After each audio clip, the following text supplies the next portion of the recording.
Hello one and all, and welcome to After the Checkered Flag, my F1 special series here on the Behind the Glass podcast. I'm, of course, Sam from that YouTube channel, Seen Through Glass, and friend of the channel and returning guest, Paul Wallace from Supercars London is here once again. It is an honour.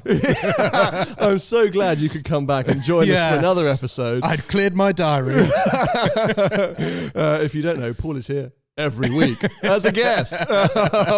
Well, I say every week. Actually, we've sort of taken a bit of a break, sort of not on purpose. Essentially, we missed 2 episodes of After the Checkered Flag, the Belgian Grand Prix and the Dutch Grand Prix, because we were both away separately. So I was away for the Belgian Grand Prix, and then you were away for the Dutch Grand Prix. But it's kind of worked out perfectly because we've ended up being able to review not only 3 Grand Prix in one, which will work perfectly because 2 of them were pointless, but also a huge number of driver changes for the 2022 season. This feels like the start of the second half of the Formula One season. Ignore the first 2 Grand Prix, and this kind of really was where it started. And the fact that we've brought the podcast back means that it can officially begin. Yes, exactly. Second half can commence. So if you've never listened to After the Checkered Flag, essentially Paul and I reviewing each race of the 2021 I like Formula how you put my season. name first there, as if I am a co-host. No, it's just grammatically correct. Right. Paul and I, not me and Paul. I and Paul. Anyway, yes, we sit down and we go through the race and we share our thoughts, and we are very rude about some people, we're very biased about others. And anyway, it's just something that we've been doing this year because we love this sport, and it's turning out to be an epic season. And we were basically having these conversations on WhatsApp, so we thought, heck, let's bring them onto the podcast. So yeah, I think we have to start. Do we just dive straight into it? I mean, we've got a lot to discuss. Yeah, come on, talk to me about your holiday. No. So many people are already cross that we've wasted 3 minutes of their time before getting into the meaty, juicy element, which I think we have to get in straight away. The fact that yesterday, once again, Hamilton and Verstappen came together. Came together, yeah. Okay. I mean, you know, so let's clarify for the audience. We haven't spoken about this. No. When this moment happened, we both kind of agreed, let's not say anything. Save it for the pod. Save it for the podcast. Very professional of us. Yeah. So, look, I want to know all of your thoughts. I want to hear everything you feel about it because I feel like we might disagree. So tell me, as you saw this unfold, what was going through your head? Do you know what? Okay, so the first thing that came into my head was, you have these freak moments in life where there are so many things, so many components that have come together for this moment to happen. The first thing I did was rewind the entire day and look at the delayed pit stop that Max Verstappen had, which, first of all, is completely freak because they are the most reliable team to pit stop, and you normally expect a 1.9, a 2-second dead pit stop. So the fact that we got an 11-second pit stop from Max, firstly, that enraged him, and you could hear on the team radios, he was furious. Then, for Mercedes, I was actually surprised that they brought Lewis in so soon after because he was running the hard tyres. I thought he was going to be able to go for a much longer period. The fact that they brought him in when they did, they then had a slow pit stop themselves, which was around 4 seconds or a little bit over 4 seconds. For him to be brought out, I was watching the map in the bottom right-hand corner of the TV, seeing that little dot of Verstappen coming around on the map, and I was like, oh no.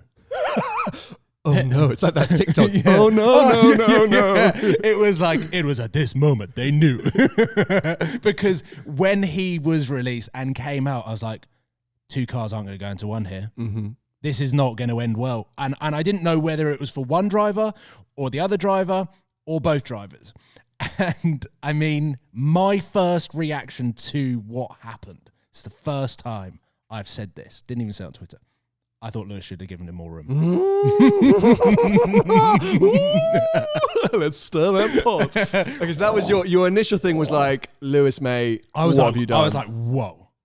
Because I knew you weren't watching it live. So I was talking to Tony, who was watching it live. Okay. And he said, oh, that's Max's fault. Because don't know, he has a financial bet. Yeah, if you think we are biased sometimes towards Lewis Hamilton, that's why Tony doesn't come on this podcast, because he is so blinkered, and you'll know if you listen to the main show. That man's opinion cannot be swayed. So, okay, so you thought... So my initial thought was there wasn't enough room on the inside for Max. I thought that Lewis had completely cut him off. As I started to see the replays more and more, and I started to think more about the situation and the race and the fact that Max really punted Lewis off on lap 1, then Max had the really long pit stop, which frustrated him. I then started to see it from a different perspective, which was there's a way that both drivers can avoid that. And I think, considering how important points are for both drivers, one of them should have thought about the long game. Yeah. And I think it was more in Max. The ball was more in Max's court to think about the long game. I think Lewis thought, I've got Max here. I've got him here. This is my corner. This is my chicane. And therefore, maybe Max could have pulled back and thought, maybe if I can just follow him. But he also knew that the strategies were different. He thought maybe if Lewis gets ahead, I've lost this race. There's so many coulda, shoulda, woulda, right? Yeah. And I want to come back later to an amazing interview Sky did with Felipe Massa after the race and some things that he said. But, okay, so my initial reaction was, I think in hindsight, in retrospective, looking at all the sort of facts and elements, my opinion is Verstappen could have, or maybe should have, sensed the opportunity to get past Hamilton, maybe not right then or right there. I think he had more pace, his tyres were heated up, Hamilton was coming out of the pits, he was defending hard. Would you not have tried to set Hamilton up to then get him into turn 4? Yeah. I always forget the names at Monza, but go around the long right-hander and into that chicane, which was a move we saw quite a few drivers doing. Now, you would think that there was a chance to do that, to push Hamilton into sort of, braking hard, braking late, do a better angle, and get the run on him with the slipstream. I think Verstappen would have had that move done. Yeah. And if not, maybe would have had a DRS move done on Hamilton somewhere later in the lap. And that's not the first time this year we've seen Verstappen sense that first opportunity and just taste blood and go, and therefore it not work out. First Grand Prix of the year, or was it first Grand Prix in Bahrain, obviously, when he had that sort of, same kind of mentality. And we've seen it a few different places. Now, we now know Verstappen's had the penalty, 3-place grid penalty. I do personally think that's harsh. Me too. So there's a few things in that. I think, firstly, Verstappen, yes, could have taken to the rumble strips. So, given up the corner. Which we saw again with multiple drivers. Just going, okay, I'm not going to make this corner. But I think Hamilton gave him just enough room, not enough room, but just enough for Verstappen to think, I could just make that corner. Do you know what I mean? There's a chance I could get there. I was driving over here going, the more I think about it, the more Lewis could not have positioned his car more perfectly. It was his racing craft and experience to put the car to the inch where he gave Max that dilemma, that ultimatum. Either you take the rumble strips and give me the corner, or you crash. Yeah, because I think Hamilton's point was he knew if he hit that sausage curb, what would happen. Yeah. And I think you're right. I think, and the problem with Lewis is, right, he never really comes out and says any of this. He always does that. I'm the good guy, and I'm very, I'm 7-time world champion. And I always think there's more going on, and he's more shady and snaky, because you have to be ruthless. You have to have gameplay. You have to do all of these things. And Silverstone was a prime example of that, right? He's a cutthroat world champion. And I think you're right, where I think he pushed it maybe over the edge, but right to the limit of giving that Verstappen that glimpse of hope. Yeah. So that Verstappen thought, okay, I'm probably going to hit that curb, but maybe it's going to work out for me. Maybe I'll bounce into him. He'll get pushed wide and I'll be able to carry on. And I'm willing to take that risk because I'm not taking the rumble strips. F you, Lewis. Yeah. Now, Massa's point, which I think was a very good one, is why didn't Lewis just shove him completely off the track like Max did on lap 1? Why did Lewis not just want him completely wide? And I think I don't want to defend Lewis in this because I actually think Lewis was not more to blame, but definitely equally to blame for this incident.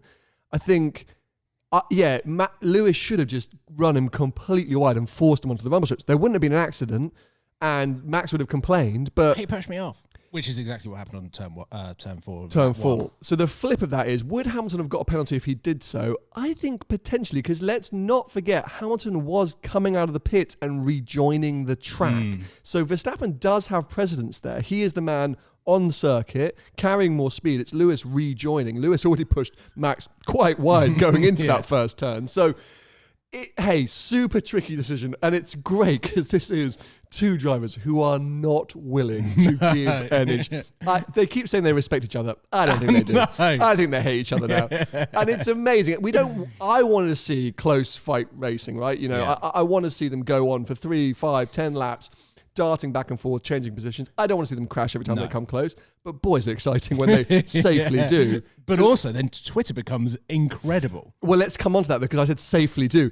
They nearly it wasn't a safe accident. I mean, that could have been horrific. It was a slow accident, but actually, when you watch it in slow mo, if you watch any replay, you can see that the halo really saved Lewis. So, what are your thoughts? Because there was a whole load of sort of, I can't believe Max walked away and didn't check and all that. What are your thoughts on that? So that's what I tweeted, which obviously was kind of in the moment, and that photo is a really dark representation of the whole incident, but which is the photo of the tyre touching the helmet of Lewis Hamilton. And there was a lot of people saying, imagine if the tyre was spinning, imagine if the engine was revving, how dangerous that could have been. So there were some people that replied to that tweet saying there's no way that Max could have known that happened. I'm sorry, but he has literally raced his entire life. That's all he knows. He was in Formula 1 before he had a driver's license for the road. He will know every dimension point of that car. And the fact that he was up in the air and on Lewis's car, he will have known that at one point his car was over the cockpit, any part of his car. Therefore, there's an element of danger. So for him to get out and completely walk off, okay, there were also a lot of comments that were saying that Lewis was trying to reverse out and just trying to get out of that situation as well. So Max would have known that he's okay, but even still, that's why I said from a human element, just compassion, for him not to check and go up to Lewis at all.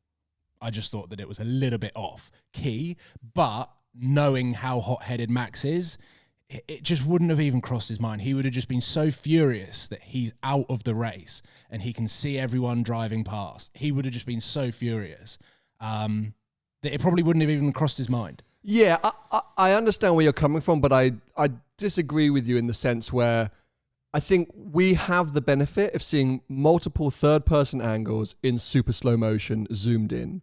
You know, if you watch it back at full speed or even on board from Max's onboard camera, let alone what his point of view would have been, he wouldn't have known exactly what had happened at that time. Because also, if you're watching it, it's hard to know what's launched him. If you're on the onboard camera, has the curb launched him? Or was the tyre? Was actually the rear right tyre. So it's going to happen so quickly. He's ended up, when he gets out of the car, he's on the front wheel of Hamilton, quite far from the cockpit. You're right. He's not an idiot. He's not naive. He's probably gone, well, that could have been a big incident. But again, by the time he gets out and he does look over to Lewis, Lewis is moving in the cockpit and trying to reverse the car out of the gravel. In a moment where he's going to be absolutely raging, there's adrenaline pumping. His comment of, that's what you get when you don't leave enough space, I think was kind of petulant and like middle fingers. And a bit like we talked about with Silverstone, Hamilton leaving the car there to be like, cool, you want to have a crash? Let's have a crash. Yeah. I think that was Verstappen. He had that glimmer of enough space with Lewis going into that second turn that Max went, cool, are you going to give me that tiny enough space? I'm going to launch it in here and see what happens. Yeah. And it was that kind of, middle finger to each other. And so I know a lot of people are like, where's the compassion? Where's the sportsmanship? Where's the humanity? Why didn't he go over? But I'm sorry, we've so rarely ever seen that in Formula One when true competitors, like actual racing for the championship competitors, take each other off, which has happened many times before. Even teammates who aren't fighting for the championship then go over to each other and be like, you all right, mate? And in this new age of Sebastian Vettel being hero amongst men and running over to Lando Norris, Lando, are you okay? That's in a qualifying session. They're not competing at all. There was no contact. Their blood would be boiling. These are the two top drivers racing, and they've had another clash, not for the first time this year. I think it would have been weird if Verstappen had gone over and be like, Lewis, are you okay? Yeah. Well, F you! So maybe the racing desire to win isn't in my DNA. Yeah. And I get it. You know, a lot of people are like, oh, don't be ridiculous. He knew exactly what happened. And like, be a human. These are top sports athletes that are uber competitive.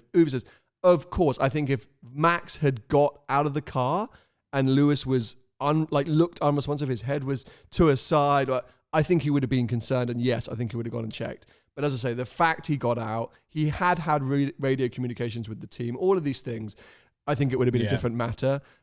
So, yeah, we've got to take that into consideration, and the fact that these things happen so quickly when your adrenaline is pumping, and everyone keeps saying, oh, he would have known that tyre would have hit Hamilton's head. No, he wouldn't. Sit in a Formula One car, you can see absolutely nothing, and go through a crash at 75 miles an hour where you're launched into the air. You don't know what's happened. You don't know. So I will disagree with you there. As much as it pains me, because I'm actually disliking Verstappen more and more by the day. And this is what I want to come on to, because, as I say, I think I do blame Lewis definitely equally as Max. I don't think it's fair that Max necessarily got that penalty. But anyway, I think what we're seeing again is this red mist in Max, which he's got to somehow... Well, we channel thought at better. the beginning of this season, and I think there were some times last season as well, when we were commenting saying he's maturing. He is becoming this mature future world champion. And I don't think we're discrediting his driving ability. Not at all. But I think it's Max Verstappen. But I also think, obviously, he's had that his entire career, and it is something that he needs to channel out. I don't think it's helping with the Red Bull team that are behind him.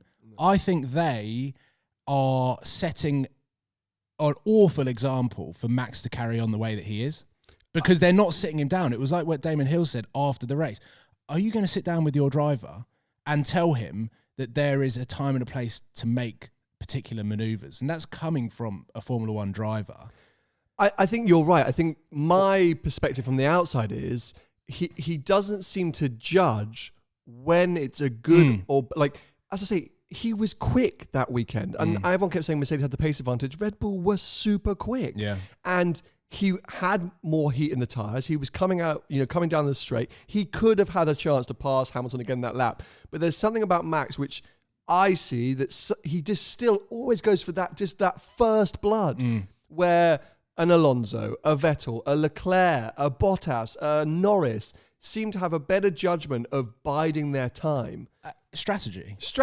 And it's common sense, because there's opportunities that are less risky to make those moves.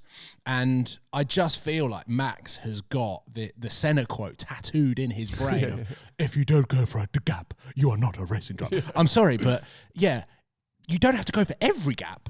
Because that's the thing. If the probability of you is crashing and out of the race and not scoring any points, then surely that is not the best place to go for that gap.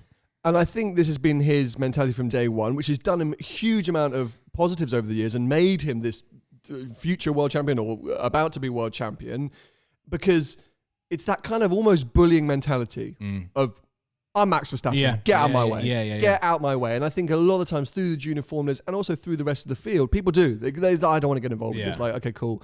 And, you've seen it with other teammates, but also, as he's been racing throughout the years. But now he's met Hamilton and they're in a championship fight. Hamilton's wise enough, clever enough, and also ruthless enough to not allow it. Yeah. And I think this is what we're seeing is, and I don't want this to be an anti-Max, because I do think Lewis is becoming the Dick Dastardly character he needs to teach Max the lesson of, you can't just crash. That's not how racing works. You've got to, if you're quicker, you're going to overtake me. And we've seen so many times this year, Lewis being beat and going, Max was faster. Nothing I can do about it. But in the back of his head, he's collecting points, damage limitation. Sure. But also accepting that sometimes that's just what it is. If you're going to get overtaken, that's racing.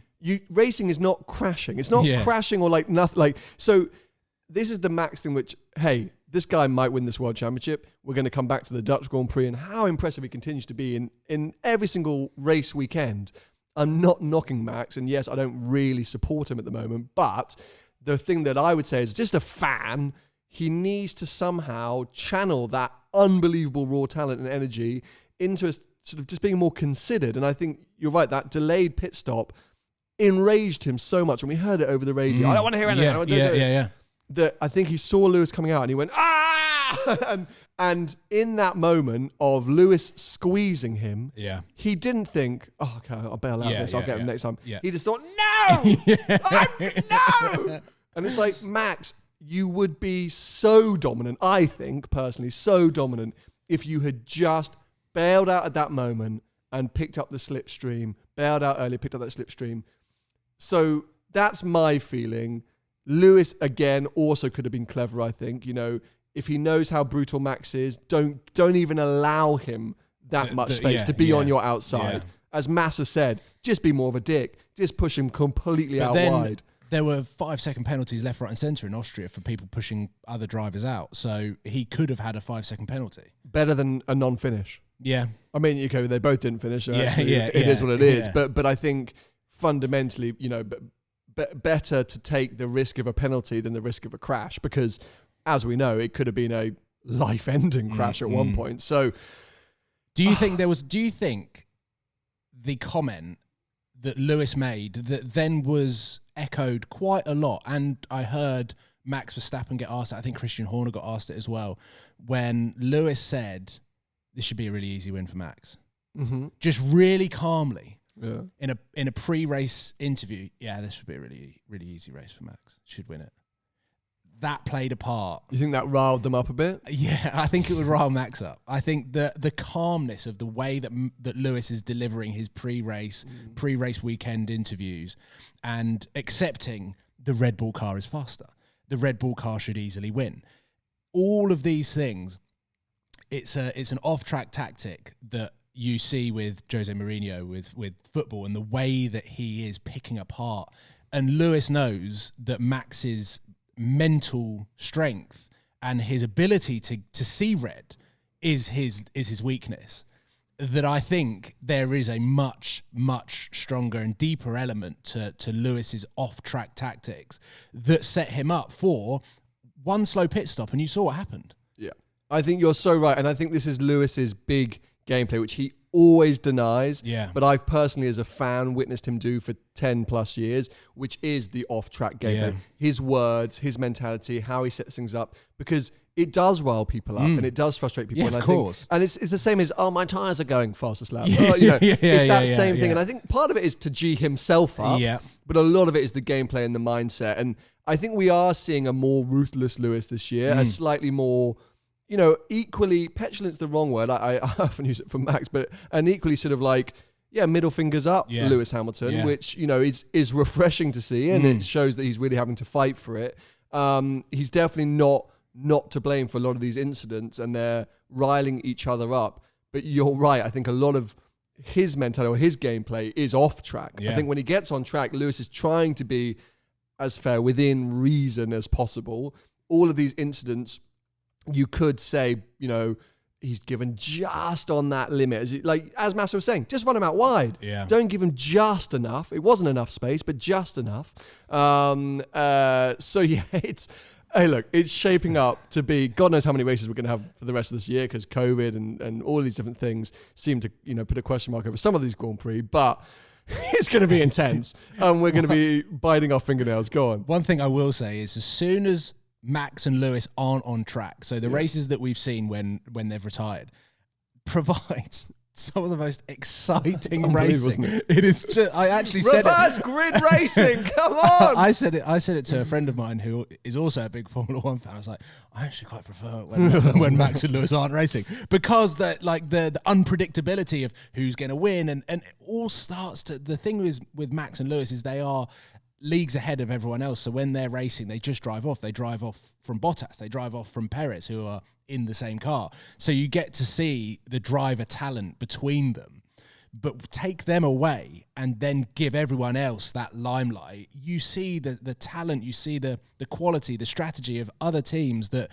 don't normally get championed. And to see McLaren 1 and 2 For me, I don't know why. I've always wanted to see McLaren back up there. I've been fighting for them on the podcast to get up, and I've always been a fan of the McLaren Formula One team, and now having Danny Rick and Lando both in the cars is just the coolest thing ever. And to see them dominate, because it wasn't, they won by default because Max and Lewis weren't in the race. Like, Ricciardo pulled a move on Max in lap 1, turn 1, and then Max couldn't get anywhere near him. They were quick all weekend, so let's come on to it, because it was such a happy story, I think, for, as you say, any long-term McLaren fans, but Formula One fans in general, because you want to see the big, old, successful teams right up there. And, oh my God, 10 years? I mean, basically 2010 was the last 1-2, 2012 the last victory. That is terrifying to think about. You know, since the mid-90s I've been watching Formula One, you know, McLaren were the dominant force for so long. So it's so mad to think it's been that long since they really got victories. Seeing them up there, but they were just from day one. And Danny Rick, seeing Danny Rick return to form. From Friday onwards, they looked quick. They looked competitive, they looked quick. And Danny Rick looked competitive and quick. Yeah. He seemed to have the edge over Lando right up until qualifying, which was, milliseconds. So it was much of a muchness. And then, as you say, on the sprint on the Saturday, they did what they needed to do to jump up the field.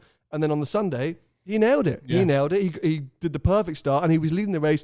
And it looked like in a sort of pretty strong way. Yeah. He could have won even with Max and Lewis in, or they would have given it a good fight at least. But Max kept complaining, didn't he? I can't follow close enough, blah, blah. And the thing which I think about Ricciardo, which was interesting to see, is that, okay, so at times it looked like they weren't running away with it. And there was always this threat of Bottas coming through late. Yes, Max early on, even Perez, even Norris. And Lewis got past Norris. Exactly. So there was always this sort of question of people coming for him. But the two times I noticed it, firstly, when McLaren said, okay, just go for it. We don't manage the touch, just go. Yeah. They genuinely did. He went, and they built the gap. And he got the fastest lap on the last lap, which meant he had even more pace there. So I think McLaren had a lot more of a competitive advantage than maybe people gave them credit for. And you're right, it's not like the Ocon victory, which was just mental scenes resulting in a good performance. This was a well-earned McLaren victory, 100%. So do you think it's right that McLaren left Ricciardo to win and didn't swap the positions? I mean, they made the decision. We heard Lando say, can I give it a go? And the fact that he said that shows that he probably believed that he could have caught Danny Rick. Would Danny Rick have let that position go without a fight? No. So at that point, they're putting the trust in the driver's hands to race fairly and not crash, like we've seen with Rosberg and Lewis and was it Webber and Vettel? So I just think they saved any sort of post-race awkward debrief and just was like, do you know what? Let's collect the points. Let's have the 1 and 2. It's surprising that Danny Rick got the win, considering Lando's performance throughout the year and how consistent he's been in that McLaren car. And I think that's probably what Lando was thinking. I think he was thinking, this should be my win. This should be me because of the results that I've had. So I want to put the question to them to see whether they think the same. But I think from a political point of view, they did the right thing. It's totally not surprising. Yeah. Because at the end of the day, they are in a big fight with Ferrari in the championship and they get the same points. Yeah. I had a friend say to me yesterday that, but Lando's third in the drive. They don't give a crap. No. It makes no difference. No. He's not fighting for the Drivers' Championship. That's Lando's own, that's his personal goal. And he has had a fantastic season. Yeah. He has been delivering for McLaren consistently. Since the summer break, yes, Ricciardo seems to be closer to Lando, seems to be more competitive. I think in Monza, he really did have the edge of Lando. It's that classic Formula One driver thing of, I could get past him. Yeah. I could be quicker. And maybe Ricciardo was thinking, come on then, mate. Yeah. Because he did have him pegged, but we don't know. This is always the thing when you see teammates like this. We don't know if they were really let off the hook, what would have happened. Yeah. Did Lando have a pace advantage? You might think so, but then also Ricciardo seemed to be able to pace himself very well, so maybe he was just managing things. But I think for the team psychology and Daniel Ricciardo's mentality, think it was very important to give him that victory, to reward him for what looks like an increase in pace or understanding of that car, to gel that team even more, for Lando to be mature enough to say, yeah, of course, it's just amazing to have this result. And you're right, it's just great to see that team back to where they really should be, as the second most dominant team in Formula One history. I think it was great, and I hope that is Daniel Ricciardo, really feeling on top of that car. I hope that's not going to be a flash in the pan for him. I think the team have been competitive all year. We've spoken about how there's a chance that they could steal a victory, or and they've been getting podiums. I really hope that we're going to see him now, kick into it and push on, and pushing the team up. Yeah, because it was him that was letting it down. So back in 1997, Hakkinen and Coulthard, just before a big rule change, which went into 1998, McLaren, who'd been in the doldrums for a couple of years, started to look more competitive. They had the Mercedes engines back in the car in 97 before they got the new silver livery. And they won the final Grand Prix of the year, and they were competitive throughout the year. And there's some weird synergy and omen here, which makes me just think maybe in 2022, McLaren could come out on fire. Okay. Oh, don't say that. No. But what I mean is, I'm excited for the future of McLaren. And we were laughing because we did talk about one thing last night, was the fact that now suddenly I want a McLaren road car. I was going to ask, does this success make you want to go and buy a road car? Win on Sunday, buy on Monday. And the thing is, poor McLaren, because they launched McLaren Automotive off the back of this insanely successful Formula One team with this whole heritage and history, blah, blah.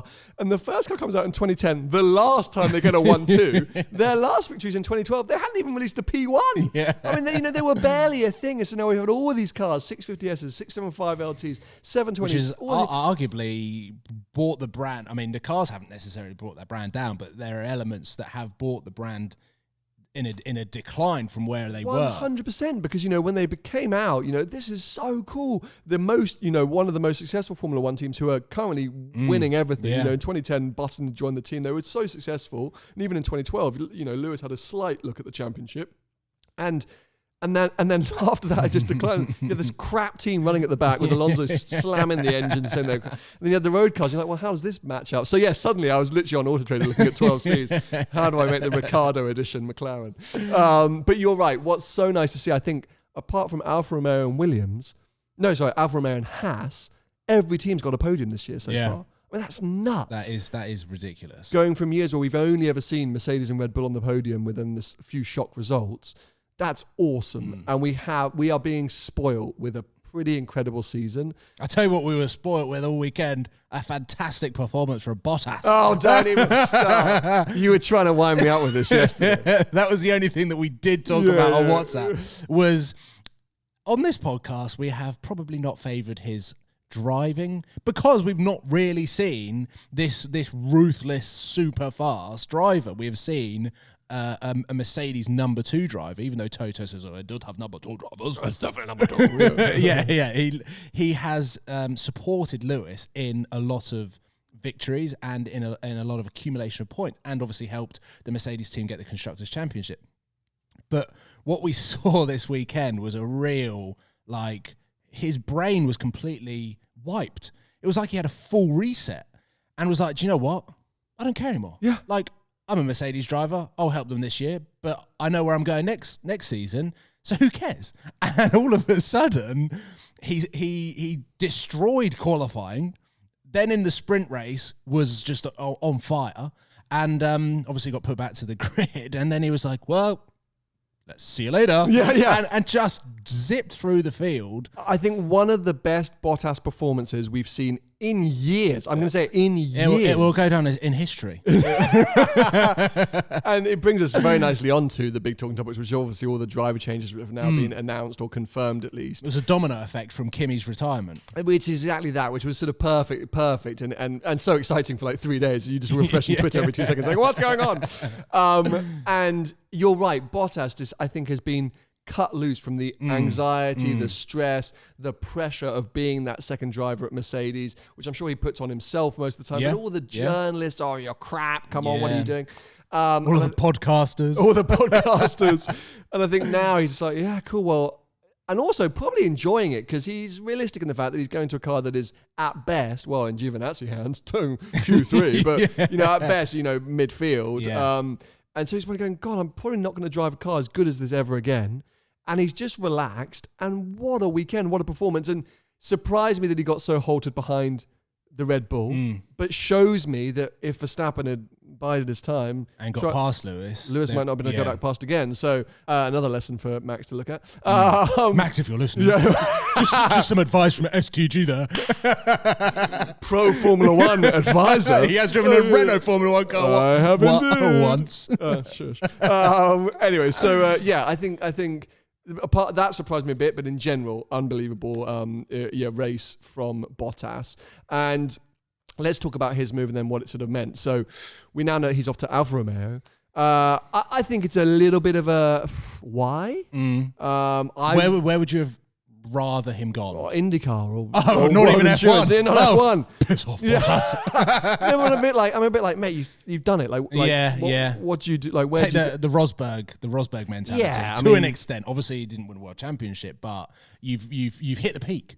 What are we gonna? Oh, this might be somebody coming to collect a Lamborghini. Give me 2 seconds. How relatable. Yeah. Hello. Right, sorry about that interruption. Let's get back to it. So yes, I just like. What are you going to do, Bottas? You're going to go and hang around in Alfa Romeo, which Giovinazzi is proving can be competitive. Who knows what's going to happen next year? But Kimi's proved can often mean that you're just darting around at the back. And no, but I think as much as we love Kimi as a personality, he is really past it in terms of his age, but also he's got a family. He's got these kids that will knock some time off because he's. Everyone's thinking about family. A kid is a second. Oh, like a tenth. Must be a tenth. If it's a second allowed. There's a rule per kid you have. You then just becomes naturally slower. I think Bottas is far better and still in the game because I'm now comparing it to Grosjean, who's now gone off and doing well in IndyCar. Yeah, like.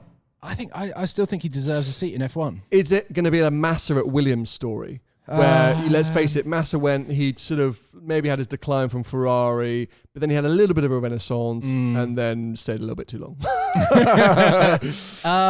Maybe, but I think Bottas loves Formula One, but I don't think he loves it as much as Massa or Kimi does. Like, I think he would happily know when it's his time. Yeah, maybe. And just go back up to Finland and sit in his sauna naked. Yeah. Wherever he was. It'll be interesting to see, but I sort of slightly feel like that's that, and we might, in a couple of years, I still think it's cool that he's on the grid. Fair enough. Okay, I'm a massive Bottas fan. Yeah. Loser. I had a photo with Bottas in Bahrain wearing a Lewis Hamilton I had a Lewis Hamilton T-shirt. Oh my God, you loser! And I was in. It was like his collaboration with Tommy Hilfiger. Okay, it's not even more. Not that much of a loser, Sam. It was TH. And I was in the paddock. I was excited. I was hanging around. I was like, "What drivers can I see?" I was with Matt WTF1. Okay. And Bottas walks over. And I was like, not the driver I wanted. But I'll take a photo. And I'm there like with the Lewis Hamilton logo. My thumbs up. Thanks, Valtteri. Good luck. Enjoy second place. And then Lewis zips past on his scooter. I'm like, no! Valtteri! Okay, well, let's talk about the man replacing him, probably the worst kept secret of 2021. Of course, it is now confirmed. Georgie Russell! Oh, my We're going to get so much abuse for this. I've kind of been not talking about it just because of the abuse that is going to ensue from this. As a driver, phenomenal. Like, he is this British golden child that is supposed to be taking the baton from Lewis Hamilton and drive the Mercedes forward, and obviously a British racing driver. So in theory, like, we should be, us two, properly backing him like the rest of the country. I think awkward. I think we're the only two people that just sit there going, oh, bore off. The thing is, I don't think we're the only two people. And now I'm going to be even more controversial. Oh, no. So yes, of course, clearly insane pace. George Russell, not a slow guy. In fact, clearly a very quick guy, as was proven in Spa. P2 on the grid, which then led to an actual second place because the race never happened. Yeah. Not something we've never seen before. Hulkenberg in Brazil many years ago. Stroll in Monza. Oh, Stroll. Vettel, my Gasly. best pal, Stroll. Plenty of people in very back end of the grid cars doing very well on wet or, drying qualifying sessions. So, yes, we've seen this, the coming of George Russell. But all I'm going to just say, two controversial things. Firstly, I personally haven't seen enough of his racecraft in Formula One. Mm-hmm. Fair enough, he's in a Williams. Yeah. He hasn't really had a chance until this year to be fighting racecraft-wise. But I have seen some others, some Gaslys, Leclercs. I'm just trying to think of anyone who's slightly further back on the grid. But, really get their elbows out in lesser power cars and be like, wow, even Mick Schumacher's defense at Hungary was pretty impressive. Yeah. So I haven't necessarily seen that from Russell. Obviously in Formula 2, he was very, very impressive. But then also, I totally forgot my next point. Yeah. I forgot you talk a little bit about his arrogance a lot. Well, it's not his, I think the problem with George is he's so unbelievably well media trained. It actually has the reverse effect as a fan, I think. Yep. As a commercial entity, as a team, as a sponsor, you must love him. Yeah. He's the safest ambassador and face of anything. He's never going to say anything wrong. He's actually going to say everything right. But I remember watching an interview with him, or maybe listening to on the podcast, where he taught himself to be funny.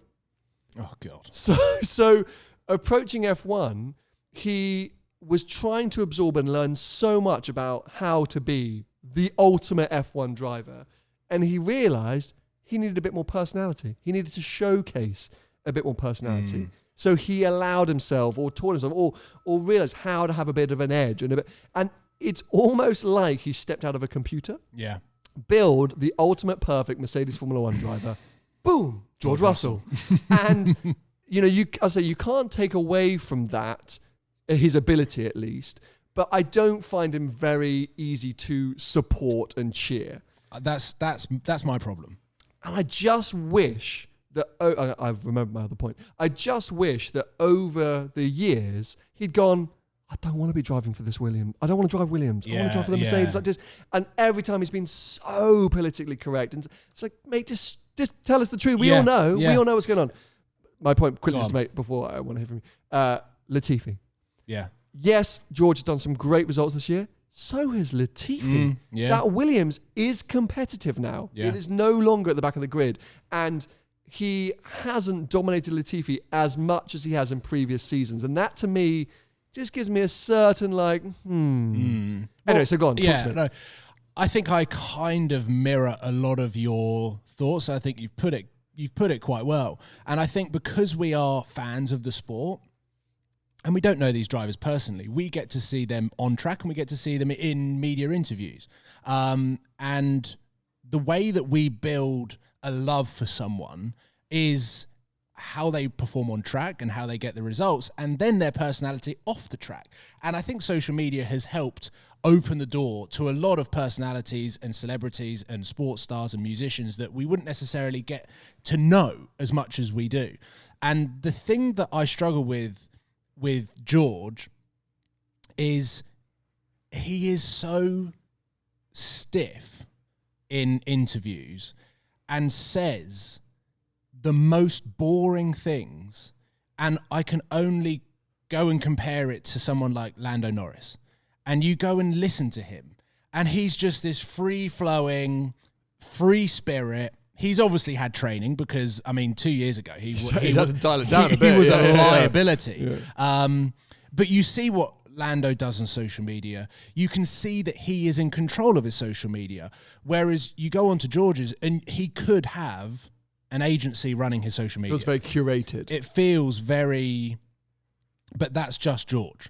So I find it very hard to connect with his personality off track. Therefore, when he's on track, you obviously want him to do well, but you're not shouting at the TV like you are if you're a Manchester United fan and you just want Manchester United to win and you hate everyone else. Do you know who he reminds me of? Go on. Djokovic.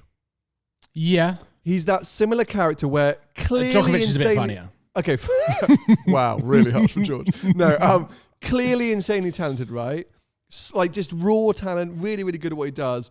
But he's not Federer. He's not Nadal. He hasn't got that something about him which makes you want to go, yeah! Like, and there's something about George, which I'm going to ask you the big question in a second, which is what's going to happen next year. But I just can't find myself supporting him. And you can't warm to him. I can't warm to him. And yes, he's British. And yes, he's an exciting future talent. And yes, he's put in his dues at Williams. But I would far quicker from a next generation support Charles Leclerc, Lando Norris, a number of other drivers, Gasly, all coming up through the ranks that excite me more than Russell for my personal support. And I don't, it's... I'm gonna say something that is not necessarily F1 related, but it relates to George and the way that he's media trained, because these young stars that are coming up, and obviously George has been picked out as this incredible talent and is managed by Toto Wolff. So therefore he knows that his future is not only secure if he continues to deliver,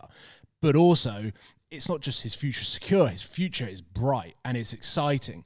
Therefore, what happens off the track and the amount of media training that he has, for someone that's 2021, he might not necessarily have a strong personality like Danny Rick or Lando Norris, but you're sapping away what makes him him by telling him what to say, by training him how to answer questions. And I was actually really disappointed after the highs that we experienced at the US Open when we watched Emma Raducanu win. I've been following her since very early rounds at Wimbledon, and she is incredible.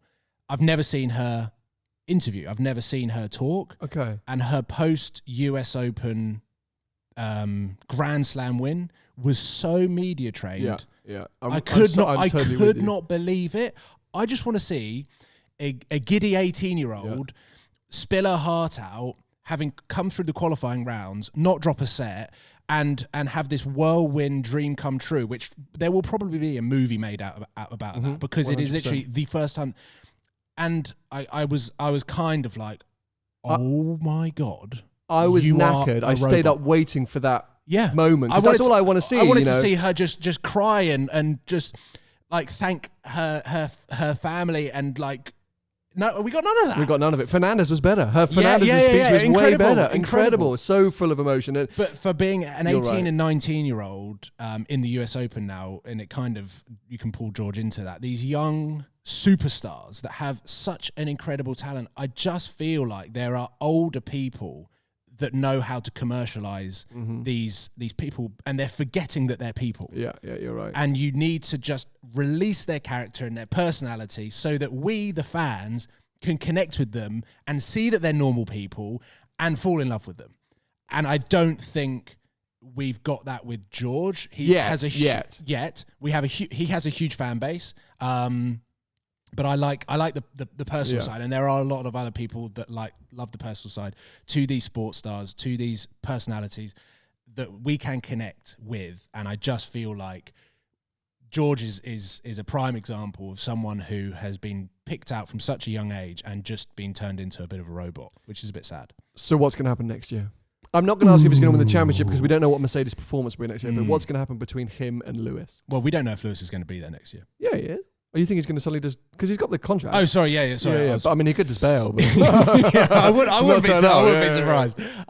What do I think is going to happen? I am going to say that there are politics behind the scenes. Oh, really? I think that George won't... If Lewis doesn't win the World Championship this year, I don't think George will be allowed to race Lewis until Lewis gets his 8th World Championship. I don't think Lewis has any idea. I personally think it is like a mutual secret agreement between the board of directors at Mercedes, because it's not just Toto Wolff that dictates. Yeah, of course. I think that there are a lot of people very high up that will pull the strings next year I think what they don't want, right? They don't want a Hamilton Rosberg. They don't want a Hamilton Alonso. They don't want a Vettel Ricciardo. Like they don't want fighting. They don't want to lose the potential to enter a new era of F1, like McLaren in 2007, ready to win the championship with a new look how much we've dominated this sport. We've even won with new regulations, but oh no way, our drivers are taking each other off and we've actually ended up losing. Now, I agree with you. So there's a lot of like Mercedes wording that's come up, being like, George has still got a lot to learn. It's going to be a learning, but he's got to learn how to. I don't think Lewis is sat there going, great, get rid of Bottas, bring George in, but he can't beat me. I don't think Lewis is sat there saying that. I think it's coming far higher up that they want Lewis to break the record, 8th World Championship in a Mercedes, and they cannot have anyone spoiling the party, even if it comes from another Mercedes car. So the thing is, are you saying that you think if all gloves were off, Russell would beat Hamilton? No, but I think he would bring the fight to. I think he would be a more competitive driver than Bottas. Yeah, I would agree. I expect if Mercedes are competitive, I expect Russell to get pole positions and victories next year. I would sort of agree that I think if they were in a position like Ricciardo and Norris yesterday, there would be let's keep it on track. Let's just keep going. I think, but we're going to see front row lockouts, or we're going to see again if they're competitive, and therefore a clashing of wheels. I think Russell, because of everything we've just spoken about, does not want to upset the cart, right? He is going to that team finally. He's waited all this time, and he's not going anywhere. And he's fully looked up to Lewis as well. He's not going to be there. He's going to be there for a long time. So he's not looking to go in there year one and piss everyone off. Yeah. So I think he'll do a lot of hi guys, I'm happy to sit in second. Hi guys, I think there'll be a lot of that because he knows his time is coming, has arrived. At the same time, we could see him go in there and be 0.3 of a second a lap quicker than Lewis in race and qualifying, and therefore become the championship contender. And there's nothing that Mercedes can do. As a Hamilton fan, I have to believe that won't be the case. But I also have to accept that Hamilton, while still operating at such a high level, at some point has to come away from this peak. He'll be a year older. It has to, for the future of Formula One, someone has to beat Hamilton. And we're seeing it in Verstappen for sure, but within the same car, someone at some point has to beat Hamilton. And all I'm trying to draw a comparison on is Massa and Schumacher in that final year in 2006, where towards the end of the year, Massa was very competitive. Taking pole positions, taking victories, and looking like he was starting to get a hand on Schumi. And I that's what I think we might see. I think it'll be a slow burn, slow start to the year, some potential poles and victories if the car's competitive. And I think they'll end up very close in the championship order. But I would expect, or at least hope, Hamilton to win out over a year. I would agree, but you feel like there's a changing of guard coming soon. Well, there has to be for the sport. Yeah, I agree, and which is why I kind of enjoyed watching the Grand Prix without Max and Lewis. At the end of Lewis's, let's say he leaves, and we've got George tied into a long contract. You know that Max's contract ends at the same time as Lewis's. Do you think Max and George will be teammates? So I literally had dinner with some people last night, and I was saying the thing is, is this your dinner with Bernie? Bernie Eccleston. Bernie. Yeah, always gives me insider tips. And we were discussing, they're putting all their eggs in Russell, right? Russell is the next, the Jesus of Mercedes, saving us once Lewis goes. Who do you put in that second seat at Mercedes? Do you then get a second driver to back up Russell? Gasly. Gasly I think is the strongest shout. Or do you want someone a little bit more experienced? Do you want Ricciardo, who's then matured at McLaren? Do you want a Sainz, who's done his tenure at Ferrari and proven himself? Just coming in to develop the car, but then support George? That's the question, right? All depends on what Mercedes look like in 2 or 3 years' time, performance-wise, and if Russell really delivers on this. Because, as I say, don't get me wrong, the guy is mighty impressive, but it is not the first time we've seen someone perform well in a back-marking car, and that car has become more competitive. As I say, Latifi has also been knocking on the door of Q3 here and there. He's also been scoring points, and we've seen it with other teams. So I'm not 100% convinced that just off the back of that Bahrain Grand Prix last year, when Mercedes were the most dominant team at that point, by miles, and he beat Bottas, which I think a lot of drivers on the grid would do. Like, I'm not convinced that means that Russell is by second default, Jesus. yeah, like, the obvious choice. still makes mistakes. So he has got a lot to learn. Whereas Leclerc coming into Formula One, I think straight away you knew that was it. He was going to Ferrari. he was going to be the long-term Ferrari driver because you saw what he was able to do on track in that car, and obviously his F2 dominance as well. And without sounding like a real dick, if Russell really was the next Verstappen or Leclerc, Mercedes would have put him in that seat. Yeah, I don't care what people say about upsetting. Mercedes are a business and they're there to win. And Bottas the last 2 years has allowed Red Bull to get very close. Yeah. And if Mercedes really thought that's our guy, they would have put him in the car last year. Going back to seeing McLaren 1 and 2 and now wanting a McLaren. Yeah. There is a part of me, I bought a Mercedes AMG because of what Mercedes were doing, bringing Formula One into the Project One. So that's why I bought the C63. As soon as they announced that, I was like, I mean, I want to be a part. I want to be a part of that brand. And we saw McLaren do that this weekend, and now we want to be a part of that brand, which is the marketing element of Formula One and why we're seeing Aston Martin have such a heavy presence in, because they want to sell cars. They've got the DBX as the medical car. They've got the Vantage as some of the races. It's Mercedes with the AMG GTR. What I'm trying to say is Lewis, whether you love or hate him, he draws attention to the Mercedes AMG brand. He posts that he's in a Mercedes AMG on social media.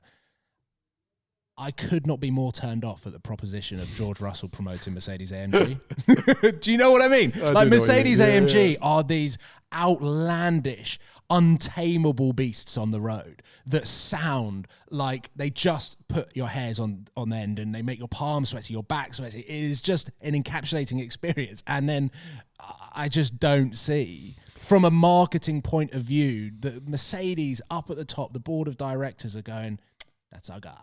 That's why I think they're going to want a little bit more star power. However, if Russell gets in that seat next year, Mercedes are competitive, and he wins everything, they won't care. Star power, done. So, it's going to be super interesting to see. We've also got to talk about, obviously, Albon returning in at Williams. Yeah. Bit of a FU from Williams to Mercedes, who were heavily pushing for Nick de Vries to get that seat. And they've taken Albon, still theoretically with Red Bull tyres. So it's going to be interesting to see what that means for Williams moving forward. And I thought I loved watching Albon when he was in that. The first stint that he had in that Red Bull car, I was like, this guy's a hero. Oh my God, yeah, the second half of 2019, was it? So he's just lunging from positions that you just shouldn't lunge, and he was making it stick. It was so good. Great to see him back. So that firms up Williams. We've really only got the second Alfa Romeo seat, which seems to be up for contention. Giovinazzi's definitely doing a good job at staking his claim, and I think Ferrari are probably pushing quite hard for him to be there. There was talk about Nick de Vries. I get the feeling Nick de Vries, who obviously won the Formula E championship for Mercedes, had something in his contract saying, if I win the Formula E World Championship, I need a Formula One drive. Yeah. Because no one's ever talked about Nick de Vries getting into Formula One, and then suddenly on that championship, and suddenly Mercedes like, he has to get a seat. Yeah. So there must have been something in his contract. But I think the strong outside shout for that Alfa Romeo seat is Guan Yu Zhou, who's in Formula 2 at the minute. Yeah. Big Chinese backing. Apparently they are willing to throw a ton of cash at him to get into that Alfa Romeo seat. Like, imagine a Chinese driver in Formula 1. Huge. So yeah, some things to kind of money talks. Money talks. But I think it's very exciting for next year. Obviously, we've got the big regulation change as well. But with these big driver changes, we've got a lot to be excited about. Fundamentally, we've got to somehow survive the end of this year. In the here and now, this season will go down in history. Yeah. We'll look back on it in 10, 20 years' time. I think this really is the fight that we've been so desperate for. And there are parts of me that get so excited for the Netflix. Oh my God, Drive to Survive. Yeah. It's got to be 300 episodes long, right? But it is. We're seeing a Senna Prost. We're seeing a Schumacher Hakkinen. We're seeing a Hill Schumacher. We're seeing a proper epic tete-a-tete. Yeah. And some of these clashes, will be footage that's going to be replayed for years and years as highlights packages. So, and the best bit about it for me is interacting, knowing that we come and then film the podcast within 24 hours of the Grand Prix. The best thing for me is having the interaction with you guys on social media immediately after the race happens or immediately after something happens, and the bombardment of I can't wait for the podcast, like can't wait to hear what your thoughts are. And then there are some times where I get out of the podcast, I'm like, did I actually say everything I wanted to say? Say everything I wanted to say? Did I say it the right? But I feel like in this one in particular, we've hopefully covered off most. Covered off. I mean, the fact that Spa didn't happen, well, fine. It was more of a rule technicality to be like, let's just get it down under the safety car just so that we don't. Do you know what? Actually, it's ruining my OCD looking at the points. And I know half points are horrible, aren't they? Yeah, I can't actually look at the scoreboard. Dutch Grand Prix, just like Monaco, should be a qualifying only weekend, I think. Totally pointless race. But amazing track, incredible support, but just not a race. Everyone that not everyone that I know, but everything that I watched from that race weekend, no one really talked about what happened on the track. Everyone was highlighting just what the atmosphere was like from the crowds, and it was so cool. But a little bit of a snore fest. Yeah, and Verstappen just dominated, so good for him, and he needed to. But anyway, it's been good to get back to the after the checkered flag chat, and just absolutely just review everything that's happened the last 3 weeks. It's been crazy. We now have a little bit of a break until. Is it Turkey next? I get so confused by the. I thought it was Russia. Oh, it's Russia. Well Russia done. in 2 weeks. I get so confused by the calendar. They keep changing and moving things around, and obviously Verstappen's going to have that grid penalty. So three place grid penalty could swap around the championship order a little bit, which will make it even more exciting going to the end of the season. So yes, if you are new to After the Checkered Flag, please subscribe. If you're watching here on YouTube, turn on notifications. Also, they're interceded with the main Behind the Glass podcast. If you're listening, keep listening on whatever platform you're listening on. If you want to follow Paul, my regular guest, he's at Wallace PJW on most social media platforms. Talking of contracts and driver swaps, I think I need to secure my seat for next year. You've got a lot of work to do before that. And I'm at Seeing Through Glass on most social media platforms. We'll be back with you for the Russian Grand Prix in a few weeks' time.